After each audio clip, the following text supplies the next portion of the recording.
Hello, everyone, and welcome back to English Flow Podcast Official, the place where you don't just study English, you live it. Hi, everyone. We're so happy you're here with us again.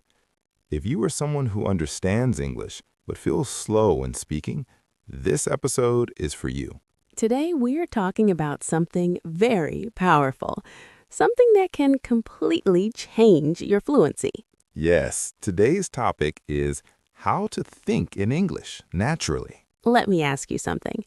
When someone speaks to you in English, do you first think in your native language and then translate into English? And by the time you're ready to answer, the moment is already gone. If that sounds familiar, don't worry, you're not alone. Let's explain what's happening in your brain. When you think in your native language first, your brain does two jobs: create a sentence in your language and translate that sentence into English. That means your brain is working double. It's like trying to run while carrying a heavy bag. And sometimes the translation doesn't even work correctly. For example, in some languages, people say something like, I have cold. But in English, we say, I am cold. Direct translation creates unnatural sentences, and that affects your confidence. Now imagine this instead. Someone asks you a question, and your brain responds directly in English. No translation, no delay. That's when fluency begins, when English becomes your first thought. When you think in English, you respond faster. You hesitate less. You sound more natural. Your listening improves. Your pronunciation improves. And most importantly, you feel confident. Now we will talk about common mistakes that stop you. Mistake 1, depending on translation. Many learners feel safe translating, but that safety is slowing you down. You must slowly remove the translation habit, not immediately, but step by step. Mistake 2, overthinking grammar. Some learners try to build perfect grammar in their head before speaking. But native speakers don't think about grammar rules while talking. They just speak. Grammar becomes natural through use. Mistake 3, fear of mistakes. If you are afraid of mistakes, you will avoid thinking in English. Mistakes are part of fluency. Fluency is built through imperfection. Mistake 4, not enough English around you. If your daily life is 100% your native language, your brain will default to it. Your environment shapes your thinking. Now, let's train your brain, slowly, practically. Step 1, name everything around you. Look around you right now. What do you see? Chair, table, phone, door. Now make it slightly longer. This is my phone. The door is open. The room is quiet. Step 2, describe your actions. When you are brushing your teeth, think, I am brushing my teeth. The water is cold. When cooking, I am cutting vegetables. The food smells good. These are small thoughts, but powerful. Step 3, use English to English meaning. If you don't know a word, don't translate, describe it. If you forget refrigerator, say, a big cold box for food. Your brain stays in English. That is the goal. Step 4, think in short sentences first. Don't try to build long, complex thoughts. Start with, I am tired.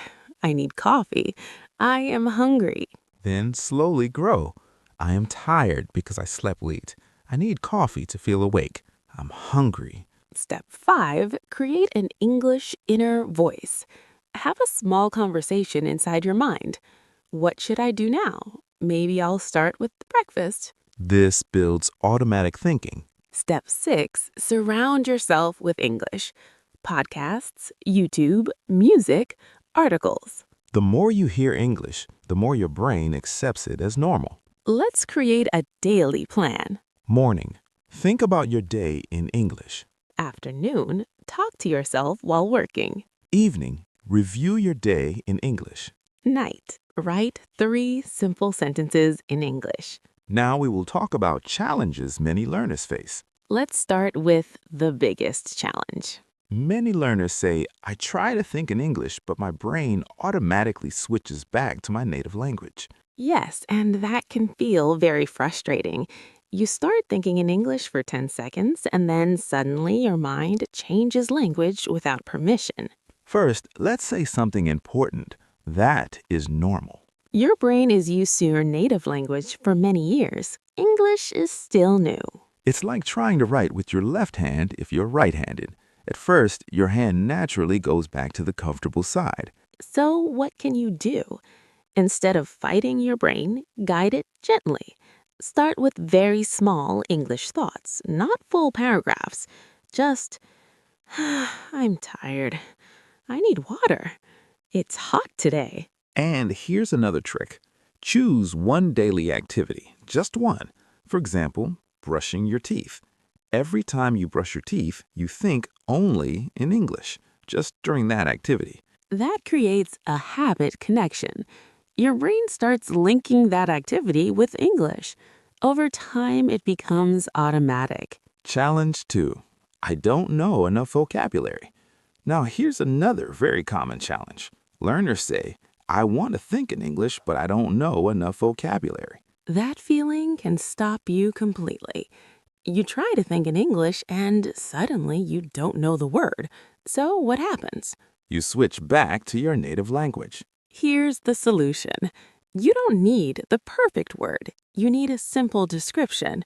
For example, you forget the word refrigerator. Instead of stopping, think, the cold place where I keep food. Your brain stays in English. That is the goal. Even native speakers do this sometimes. They forget a word and describe it. So don't panic. Keep going. Challenge 3. I feel slow and stupid. This one is emotional. Some learners say, when I try to think in English, I feel slow and I feel stupid. And that hurts. It affects confidence. Let's be very honest. You are not slow. You're training your brain. Training takes time. Think about learning to drive. At first, you must think about clutch, brake, mirror, steering.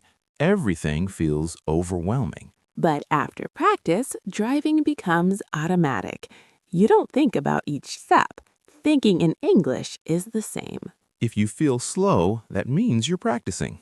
And practice always looks slow at the beginning. Challenge 4. I keep translating without realizing. Some learners say, I don't even realize when I'm translating, it just happens. That's because translation is a habit, and habits are automatic. To break it, you need awareness. Here's a powerful exercise. For 5 minutes a day, set a timer. During those 5 minutes, notice your thoughts. If you catch yourself translating, pause. Take a breath and restart with a simple English thought. And last but not least, I'm afraid of making mistakes in my head. Some learners are afraid of making mistakes even in their thoughts. That's interesting, right? Even inside your own mind, you want perfection. But thinking is practice, and practice allows mistakes. Your brain learns by correction. If you think, she go to school, later you'll realize, oh, it should be goes. That correction builds learning. Don't stop your thought just because it's not perfect. Keep moving. Let's say this clearly. Thinking in English is not about being perfect. It's about building a new habit. And habits take repetition, small repetition, daily repetition. Some days will feel easy. Some days will feel difficult. But every small English thought is building your fluency. Be patient with your brain. It's learning something new. And you're doing better than you think. Thank you for listening to English Flow Podcast Official. If this episode helped you, listen again tomorrow. Repetition builds fluency. Start small today. Think one sentence in English, just one. Then tomorrow, think two. Learn, listen, speak, flow in English. We'll see you in the next episode.